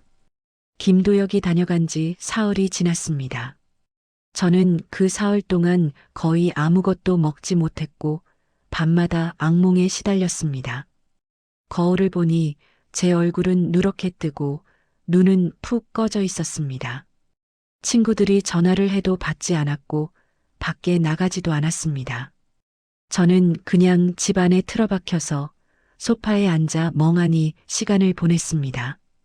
탁자 위에는 은행 서류, 경매 예고서, 김도혁의 차용증이 어지럽게 널려 있었습니다. 저는 그 서류들을 바라보다가 손으로 쓸어서 바닥에 떨어뜨렸습니다. 종이들이 흩어졌지만 저는 줍지도 않고 그냥 두었습니다. 무엇을 해도 소용없다는 생각이 들었기 때문입니다. 1억 6,500만 원. 제가 평생을 살아도 모을 수 없는 돈입니다. 저는 은행에 2,250만 원이 남아있지만 그것도 김도혁에게 주면 얼마 버티지 못할 겁니다. 그리고 은행 대출 1억 원은 어떻게 갚을 수 있을까요? 저는 소파에 누워 천장을 바라봤습니다. 이 모든 게 제 잘못입니다. 민호를 제대로 키우지 못한 제 잘못입니다. 민호가 서류를 가져왔을 때 제대로 확인하지 않고 도장을 찍은 제 잘못입니다. 금자가 경고했을 때 귀담아 듣지 않은 것도 제 잘못입니다. 저는 어리석었고 순진했고 아들만 믿고 세상을 너무 몰랐습니다. 눈물이 흘러내렸지만 저는 닦지 않았습니다. 그냥 눈물이 귀를 타고 흘러내려 베개를 적시도록 내버려뒀습니다. 핸드폰이 울렸지만 저는 확인하지 않았습니다. 누가 전화를 해도 제가 할 수 있는 말은 아무것도 없었습니다. 해가 지고 어둠이 내렸지만 저는 불도 켜지 않았습니다. 어둠 속에 누워서 저는 생각했습니다. 이렇게 사는 게 무슨 의미가 있을까요? 평생 일만 하다가 이제 늙어서 쉬려고 했는데 모든 걸 잃게 생겼습니다. 집도 잃고 돈도 잃고 아들도 잃었습니다. 민호는 어디 있는지도 모르고 연락도 되지 않습니다. 저는 이제 혼자입니다. 완전히 철저하게 혼자입니다. 다음 날 아침 저는 일어날 힘도 없었지만 억지로 몸을 일으켰습니다. 화장실에 가서 얼굴을 씻고 거울을 보니 제가 아닌 것 같았습니다. 주름은 더 깊어졌고 머리카락은 더 휘어졌고 눈빛은 생기를 잃었습니다. 저는 거울 속 제 얼굴을 보며 중얼거렸습니다. 이제 끝이구나. 부엌으로 가서 물을 마시려 했지만 컵을 잡은 손에 힘이 없어서 바닥에 떨어뜨렸습니다. 컵이 깨지며 유리 조각이 사방으로 흩어졌고 저는 그 조각들을 멍하니 내려다봤습니다. 줍지도 않고 저는 그냥 거실로 돌아와 소파에 앉았습니다. 창밖에서는 새소리가 들렸고 햇살이 비쳐 들어왔습니다. 다른 사람들의 아침은 평범하게 시작되고 있지만 제 삶은 무너지고 있었습니다. 핸드폰에 금자의 부재중 전화가 20통 넘게 쌓여 있었지만 저는 전화를 걸지 않았습니다. 금자에게 무슨 말을 할 수 있을까요? 금자가 미리 경고했는데 저는 듣지 않았습니다. 이제 와서 도와줘라고 말할 면목이 없었습니다. 저는 그냥 혼자서 감당해야 합니다. 제가 저지른 일이니까요. 오후가 되자 또다시 김도혁에게서 문자가 왔습니다. 4일 남았습니다. 준비 잘하고 계시죠? 저는 문자를 읽고 핸드폰을 소파 쿠션 아래로 밀어 넣었습니다. 보이지 않으면 잊을 수 있을 것 같았습니다. 하지만 핸드폰이 보이지 않아도 김도혁의 말은 머릿속에서 떠나지 않았습니다. 4일 남았습니다. 나흘 뒤면 김도혁이 다시 올 겁니다. 그리고 저는 돈을 줄 수 없을 겁니다. 그럼 김도혁은 무엇을 할까요? 집을 압류한다고 했습니다. 어떻게 압류하는 건지 저는 모르지만 분명 무서운 일이 벌어질 겁니다. 저는 소파에서 일어나 방으로 들어갔습니다. 옷장을 열고 맨 위 서랍을 열자 거기에는 민호의 어린 시절 사진들이 들어 있었습니다. 저는 사진들을 하나씩 꺼내봤습니다. 돌잔치 때 한복 입은 민호, 초등학교 입학식 날 가방 맨 민호, 중학교 수학여행 갔다 온 민호. 모든 사진 속에서 민호는 웃고 있었고 저도 옆에서 웃고 있었습니다. 저는 사진을 보며 눈물을 흘렸습니다. 그때 민호는 착한 아이였습니다. 엄마 나중에 커서 엄마한테 큰 집 사줄 거야. 엄마, 내가 돈 많이 벌어서 엄마 편하게 해줄게. 민호는 그런 말을 자주 했고 저는 그 말을 듣고 행복했습니다. 그런데 언제부터 민호는 변한 걸까요? 아니, 원래부터 이런 아이였는데 제가 몰랐던 걸까요? 저는 사진들을 다시 서랍에 넣고 옷장을 닫았습니다. 그리고 침대에 누워 이불을 뒤집어 썼습니다. 이대로 잠들어서 깨어나지 않았으면 좋겠다는 생각이 들었습니다. 그럼 이 모든 고통에서 벗어날 수 있을 텐데. 저는 눈을 감고 숨을 고르려 했지만 가슴이 답답해서 숨쉬기가 힘들었습니다. 밖에서 누군가 초인종을 눌렀지만 저는 일어나지 않았습니다. 다시 초인종이 울렸고 문을 두드리는 소리가 들렸습니다. 정순아, 나 금자야. 문 열어. 금자의 목소리였지만 저는 대답하지 않았습니다. 정순아, 거기 있는 거 알아. 제발 문 열어줘. 금자는 한참을 문을 두드렸고 저는 이불 속에서 귀를 막았습니다. 한참 뒤 밖이 조용해졌고 금자는 돌아간 것 같았습니다. 저는 이불을 걷고 천장을 바라봤습니다. 모든 게 끝났습니다. 제 인생은 여기서 끝났습니다. 그날 저녁 저는 여전히 침대에 누워 있었습니다. 밖이 어두워졌는지 밝은지도 구분이 되지 않았고 시간이 얼마나 흘렀는지도 몰랐습니다. 그때 현관문이 열리는 소리가 들렸습니다. 저는 깜짝 놀라 일어나려 했지만 몸에 힘이 없어서 제대로 움직이지 못했습니다. 정순아, 금자의 목소리였습니다. 금자는 방문을 벌컥 열고 들어왔고 어둠 속에 누워있는 저를 보자 달려왔습니다. 정순아, 이게 무슨 짓이야? 얼마나 걱정했는데. 금자는 불을 켜고 제 얼굴을 들여다봤고 눈물을 흘리며 제 손을 잡았습니다. 금자야, 어떻게 들어왔어? 열쇠 있잖아. 내가 예전에 비상용으로 준 거. 저는 그제야 생각이 났습니다. 몇 년 전 제가 아팠을 때 금자에게 여분 열쇠를 맡긴 적이 있었습니다. 정순아, 이러면 안 돼. 일어나. 금자는 제 팔을 붙잡고 일으켜 세우려 했지만 저는 고개를 저었습니다. 금자야, 나 이제 안 돼.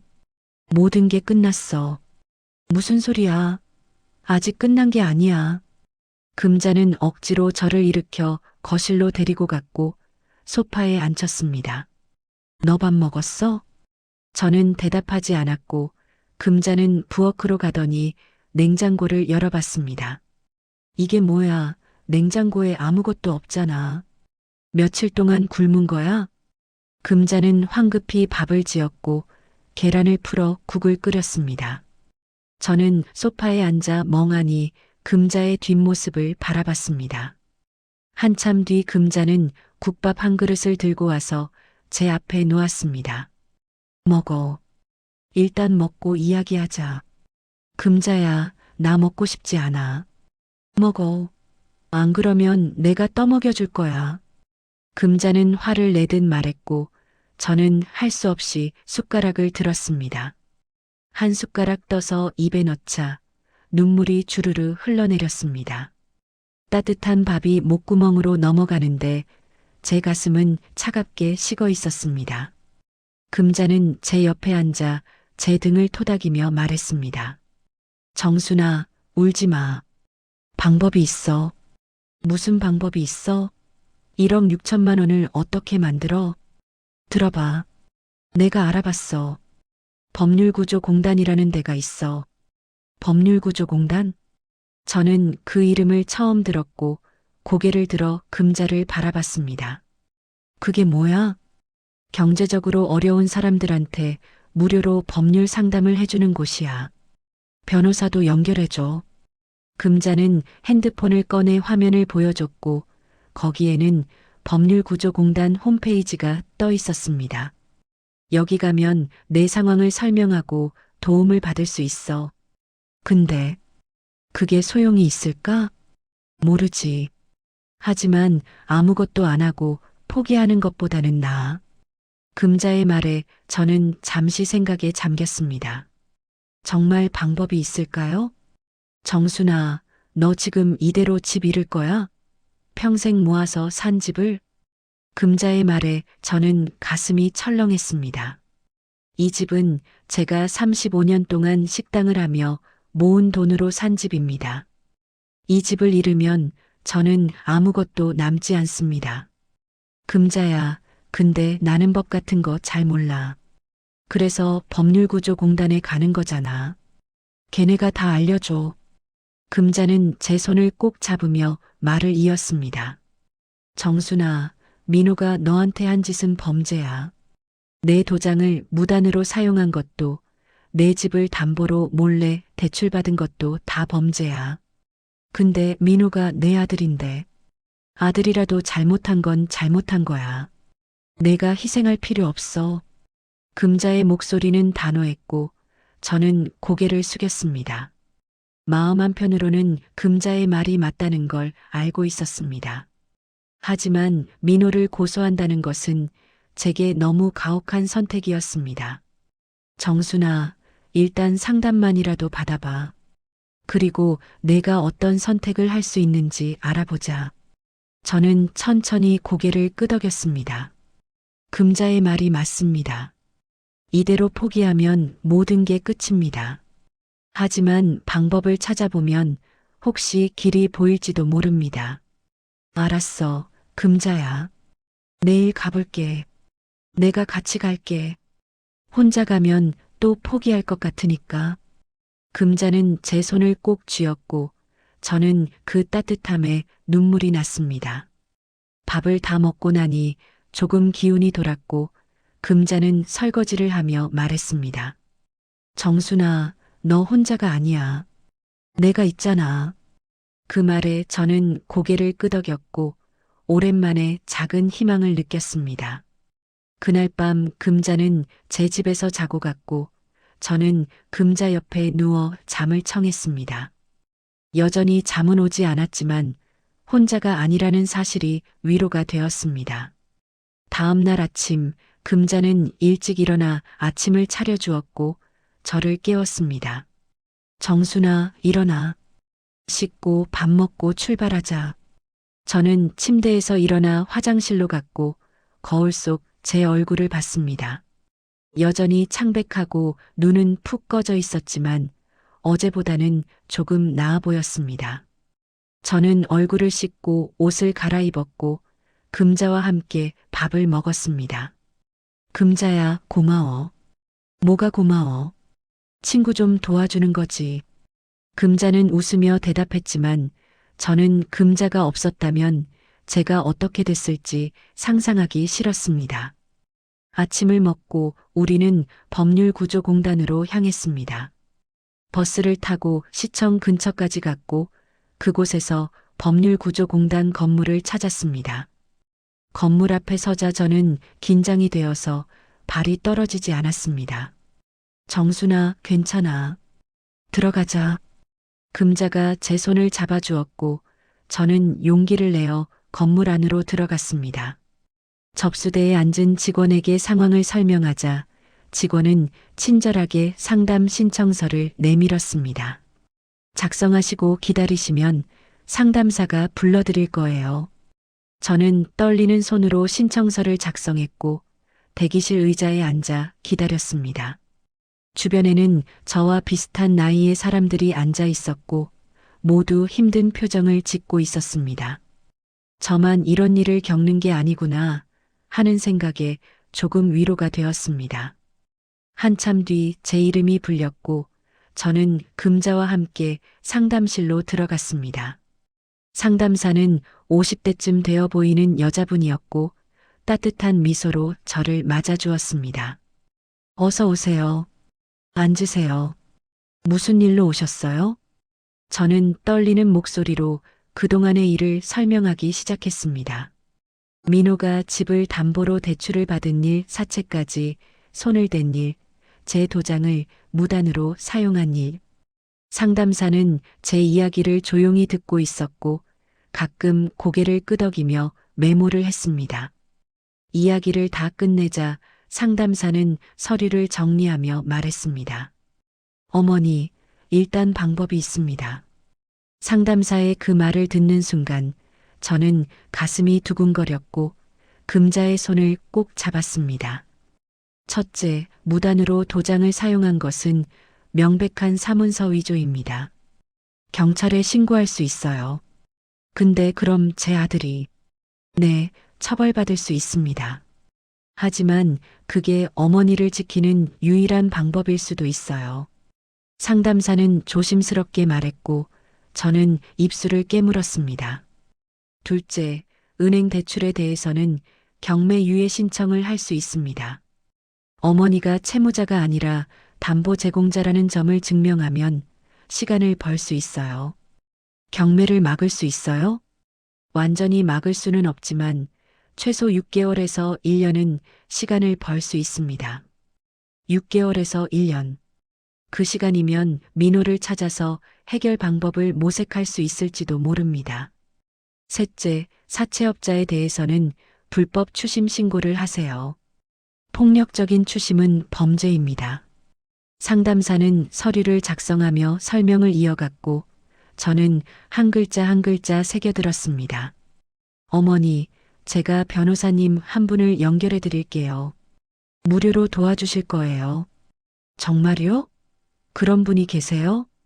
네, 저희 법률구조공단이 바로 그런 일을 하는 곳이에요. 저는 그 말을 듣고 눈물이 주르르 흘러내렸고 상담사는 휴지를 건네주었습니다. 어머니, 울지 마세요. 아직 끝난 게 아니에요. 상담 후 저는 변호사와 약속을 잡았고 일주일 뒤에 만나기로 했습니다. 법률구조공단을 나오는 길에 저는 금자에게 말했습니다. 금자야, 정말 고마워.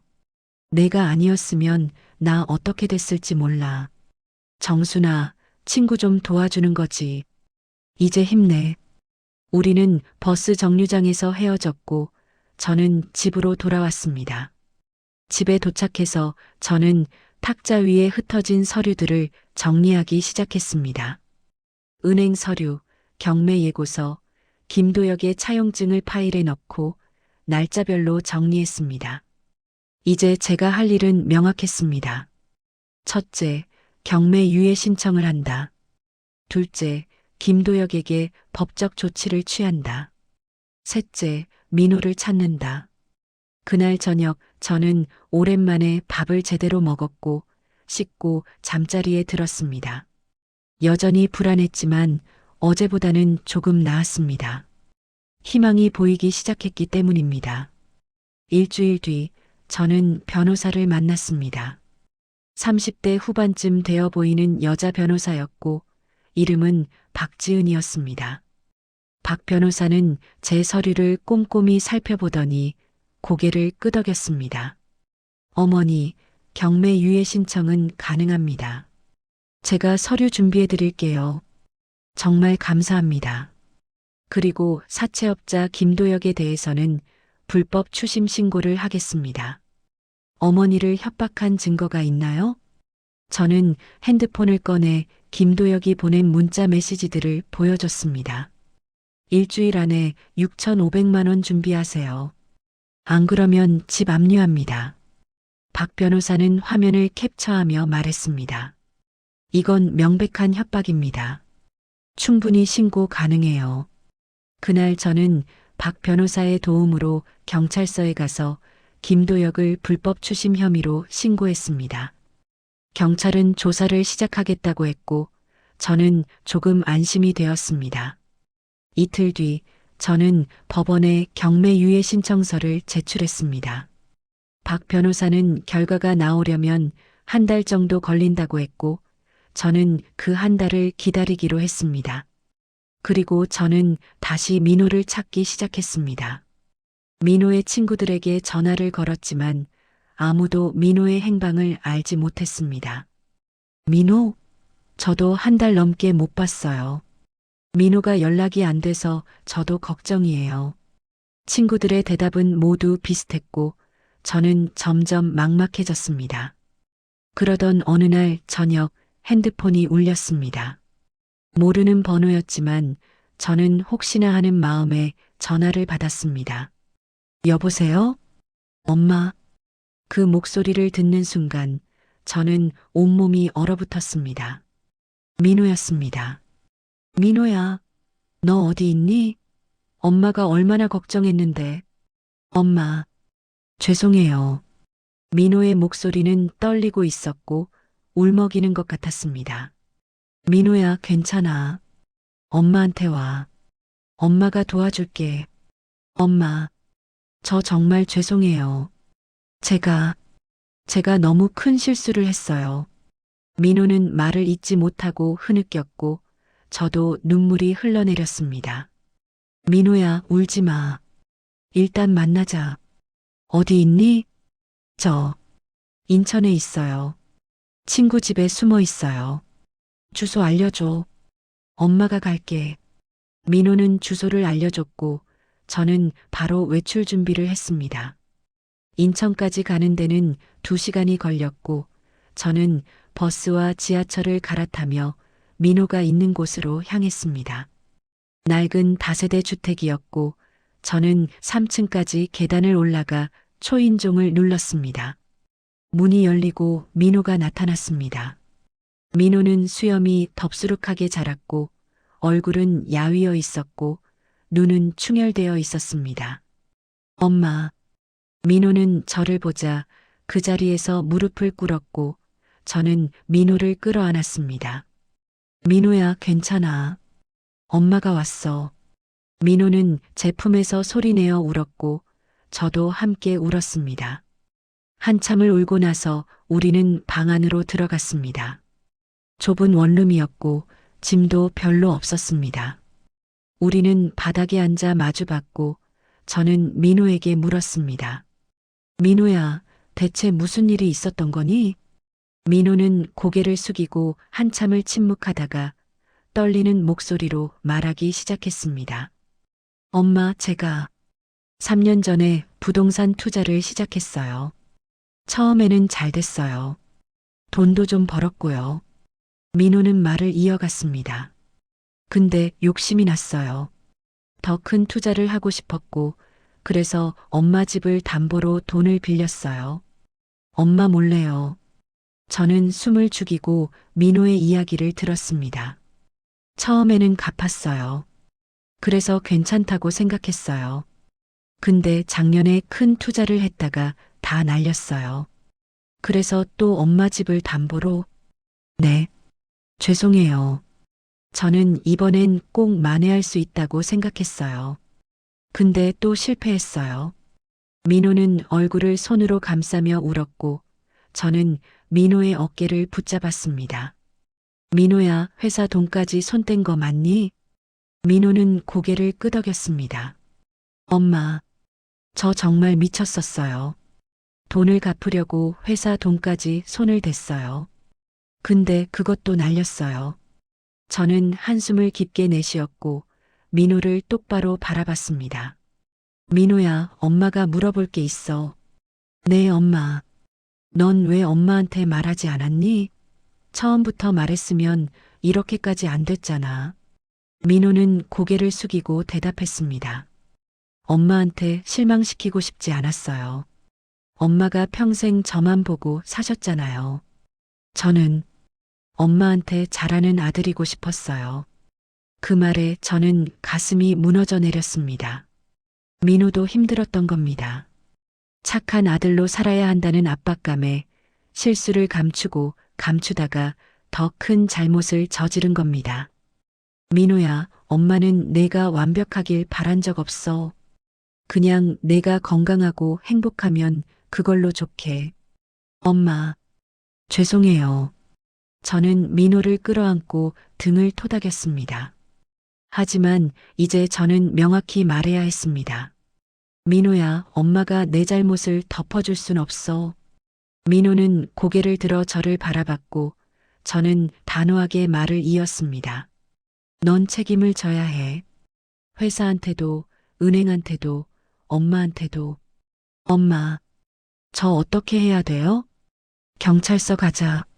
내가 한 일을 자백하고 벌을 받아. 민호는 얼굴이 창백해졌지만 천천히 고개를 끄덕였습니다. 알았어요, 엄마. 제가 책임질게요. 저는 민호의 손을 잡았습니다. 민호야, 엄마는 널 사랑해. 하지만 이제 너와 엄마 사이에도 경계가 필요해. 경계요? 응, 엄마가 무조건 다 해주는 게 사랑이 아니야. 너도 내 인생을 책임져야 해. 민호는 눈물을 흘리며 고개를 끄덕였습니다. 엄마, 정말 죄송해요. 그리고 감사해요. 다음 날 우리는 함께 경찰서로 갔습니다. 민호는 모든 것을 자백했고 경찰은 조사를 시작했습니다. 저는 민호가 조사받는 동안 밖에서 기다렸고 창밖을 바라봤습니다. 이제 시작입니다. 민호도 저도 새로운 삶을 시작해야 합니다. 민호가 경찰서에서 조사를 받은 지 한 달이 지났습니다. 민호는 회사 횡령과 사문서 위조 혐의로 기소되었고 재판을 기다리고 있었습니다. 변호사는 민호가 자수했고 초범이라는 점을 들어 집행유예를 받을 가능성이 있다고 했습니다. 저는 민호의 재판을 준비하면서도 제 삶도 정리해야 했습니다. 그리고 드디어 법원에서 연락이 왔습니다. 박정순 씨 경매 유예 신청이 승인됐습니다.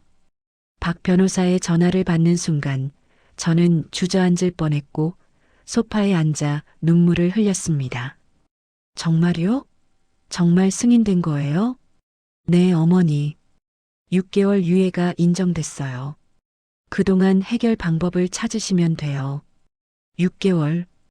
긴 시간은 아니지만 제게는 숨 쉴 시간이 생긴 겁니다. 감사합니다, 변호사님. 정말 감사합니다.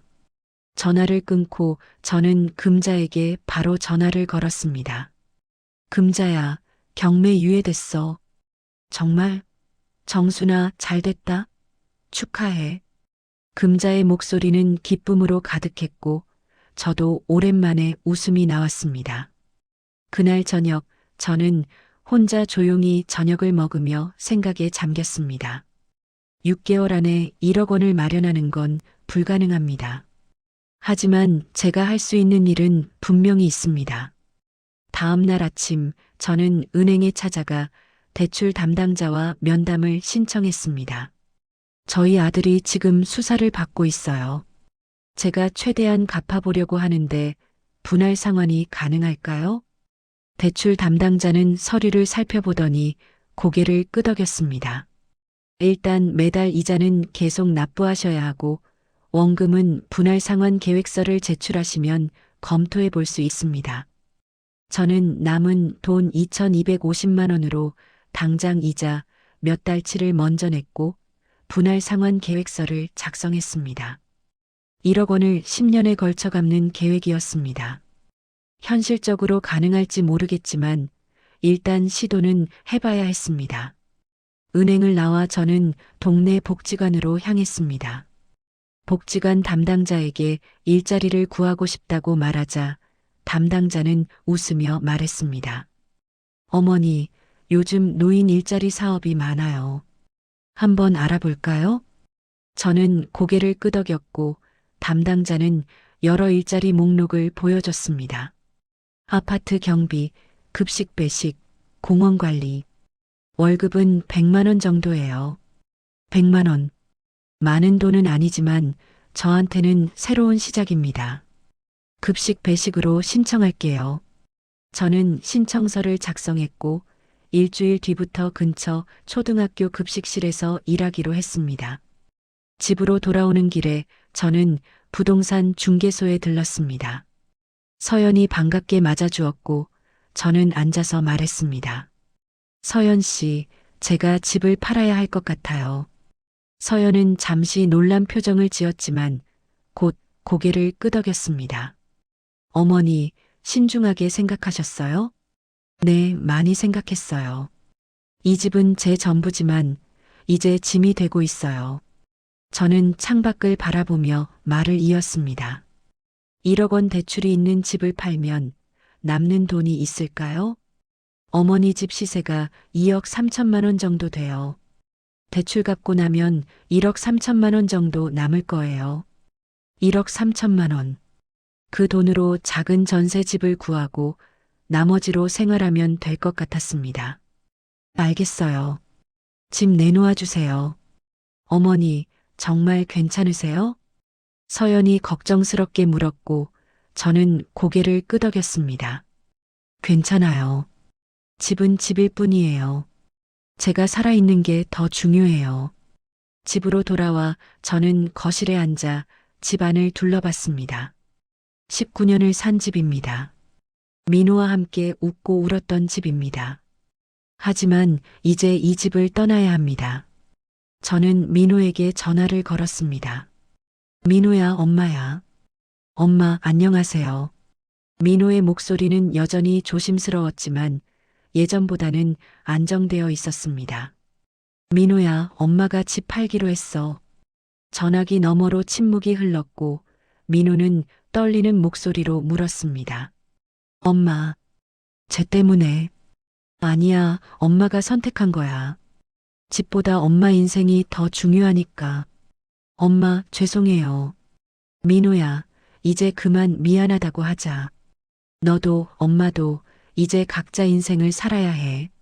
저는 단호하게 말했고 민호는 한참을 침묵하다가 대답했습니다. 알겠어요, 엄마. 저도 열심히 살게요. 그래, 재판 끝나고 나면 내가 할 수 있는 일 찾아서 천천히 빚 갚아. 엄마는 엄마대로 살게. 네, 엄마. 엄마도 건강하세요. 전화를 끊고 저는 한참을 창밖을 바라봤습니다. 이제 민호와 저는 각자의 길을 가야 합니다. 엄마와 아들이지만 서로의 인생에 책임을 지는 관계는 아닙니다. 저는 저대로, 민호는 민호대로 삶을 책임져야 합니다. 그날 저녁 저는 방 정리를 시작했습니다. 오래된 옷들을 정리하고 쓰지 않는 물건들을 버렸습니다. 민호의 어린 시절 물건들도 상자에 담아 정리했습니다. 언젠가 민호가 가져갈 수 있도록 보관해 두려고 했습니다. 정리를 하다 보니 밤이 깊었고 저는 침대에 누워 천장을 바라봤습니다. 한 달 전만 해도 저는 모든 걸 포기하고 싶었습니다. 하지만 지금은 다릅니다. 저는 살아있고 움직이고 있고 새로운 길을 찾고 있습니다. 집을 잃는다는 건 슬픈 일이지만 제 목숨을 잃는 것보다는 낫습니다. 저는 눈을 감고 깊게 숨을 들이마셨습니다. 이제 시작이야, 박정순. 저는 스스로에게 말했고 처음으로 평화로운 잠에 빠져들었습니다. 일주일 뒤 저는 초등학교 급식실에서 첫 출근을 했습니다. 앞치마를 두르고 머리에 망을 쓰고 배식대 앞에 섰습니다. 아이들이 줄을 서서 다가왔고 저는 국을 퍼주며 웃었습니다. 많이 먹어라. 감사합니다. 아이들의 밝은 목소리가 급식실에 울려 퍼졌고 저는 오랜만에 마음이 따뜻해졌습니다. 점심시간이 끝나고 설거지를 하면서 옆에서 일하는 다른 어르신이 말을 걸었습니다. 언니, 오늘 첫날이시죠? 네, 잘 부탁드려요. 괜찮아요. 금방 익숙해질 거예요. 여기 일 재미있어요. 저는 웃으며 고개를 끄덕였습니다. 일을 마치고 집으로 돌아오는 길에 저는 봉투에 든 첫 월급 내역서를 꺼내봤습니다. 급여 100만 원. 많은 돈은 아니지만 제 손으로 번 돈이었습니다. 저는 그 종이를 가슴에 꼭 안았고 하늘을 올려다봤습니다. 파란 하늘이 펼쳐져 있었고 구름이 천천히 흘러가고 있었습니다. 저는 이제 혼자지만 두렵지 않았습니다. 제가 선택한 길이고 제가 책임질 길이니까요. 집으로 돌아와 저는 금자에게 전화를 걸었습니다. 금자야, 나 오늘 첫 출근했어. 어땠어? 좋았어. 정말 좋았어. 저는 웃으며 대답했고 금자도 함께 웃었습니다. 정순아, 잘하고 있어. 정말 잘하고 있어. 고마워, 금자야. 전화를 끊고 저는 소파에 앉아 차를 한 잔 마셨습니다. 창밖으로 석양이 지고 있었고 붉은 노을이 하늘을 물들이고 있었습니다. 저는 그 노을을 바라보며 중얼거렸습니다. 이제 시작이야. 박정순, 너는 할 수 있어. 석 달이 지났습니다. 집은 2억 1천만 원에 팔렸고 저는 대출 1억 원을 모두 갚았습니다. 남은 돈 1억 1천만 원으로 작은 전세집을 구했고 나머지는 은행에 넣어뒀습니다. 새 집은 15평짜리 작은 오피스텔이었지만 깨끗하고 따뜻했습니다. 이사하는 날 저는 19년을 살았던 집 마지막으로 둘러봤습니다. 텅 빈 거실에 햇살이 비쳐 들어왔고 저는 그 빛 속에 한참을 서 있었습니다. 고마웠어. 저는 집에게 작별 인사를 했고 현관문을 닫았습니다. 새 집으로 가는 길에 저는 창밖을 바라보며 생각했습니다. 집을 잃었지만 저는 제 인생을 지켰습니다. 오피스텔에 도착해서 저는 짐을 풀기 시작했습니다. 짐이 많지 않아서 금방 정리가 됐고 저는 거실에 앉아 새 집을 둘러봤습니다. 작지만 제 공간이었고 아무에게도 빚진 것 없는 제 집이었습니다. 저는 부엌에서 차를 한 잔 끓여 마시며 창밖을 바라봤습니다. 오피스텔 창밖으로는 공원이 보였고 아이들이 뛰어놀고 있었습니다. 저는 그 모습을 보며 미소를 지었습니다. 초등학교 급식실 일은 계속하고 있었고 저는 거기서 일하는 게 좋았습니다. 아이들의 밝은 얼굴을 보면 제 마음도 밝아졌고 함께 일하는 어르신들과도 친해졌습니다. 월급 100만 원으로는 여유롭지 않았지만 국민연금까지 합치면 충분히 살 수 있었습니다. 저는 더 이상 큰 욕심을 부리지 않았습니다. 건강하게 제 힘으로 하루하루를 살아가는 것이 제 목표였습니다. 민호는 재판에서 집행유예를 받았습니다. 횡령한 회사 돈은 천천히 갚기로 했고 민호는 작은 편의점에서 아르바이트를 시작했습니다. 민호는 한 달에 한 번씩 저에게 전화를 했고 저는 민호의 이야기를 들어줬습니다. 엄마, 저 요즘 편의점에서 일해요. 힘들지만 괜찮아요. 그래, 천천히 해. 조급해하지 말고. 네, 엄마. 엄마는 어떻게 지내세요? 엄마도 잘 지내. 급식실 일 재미있어. 우리의 대화는 예전과 달랐습니다. 더 이상 제가 민호의 모든 것을 책임지지 않았고 민호도 제게 의지하지 않았습니다. 우리는 각자의 삶을 살면서 가끔 안부를 묻는 사이가 되었습니다. 그리고 그게 더 건강한 관계라는 걸 저는 알았습니다. 어느 일요일 오후 저는 혼자 공원을 산책하고 있었습니다. 단풍이 물들기 시작했고 바람이 선선하게 불어왔습니다. 벤치에 앉아 책을 읽고 있는데 누군가 옆에 앉았습니다. 정순아. 돌아보니 금자였습니다. 금자야, 여기서 뭐해? 너 만나러 왔지. 새 집은 어때? 좋아. 작지만 편해. 우리는 나란히 앉아 공원을 바라봤고 금자가 제 손을 잡았습니다. 정순아, 너 정말 대단해. 어떻게 이렇게까지 견뎠어? 견딘 게 아니야. 그냥 살기로 선택한 거지. 저는 웃으며 대답했고 금자도 웃었습니다. 그래, 넌 강한 사람이야. 아니야, 나도 무너질 뻔했어. 근데 내가 있었잖아. 친구니까. 우리는 손을 꼭 잡고 앉아 있었고 따뜻한 햇살이 우리를 비췄습니다. 저는 금자 덕분에 여기까지 올 수 있었습니다. 혼자였다면 포기했을 겁니다. 하지만 금자가 저를 일으켜 세웠고 저는 다시 걸을 수 있었습니다. 공원을 한 바퀴 돌고 나서 우리는 근처 카페에 들어갔습니다.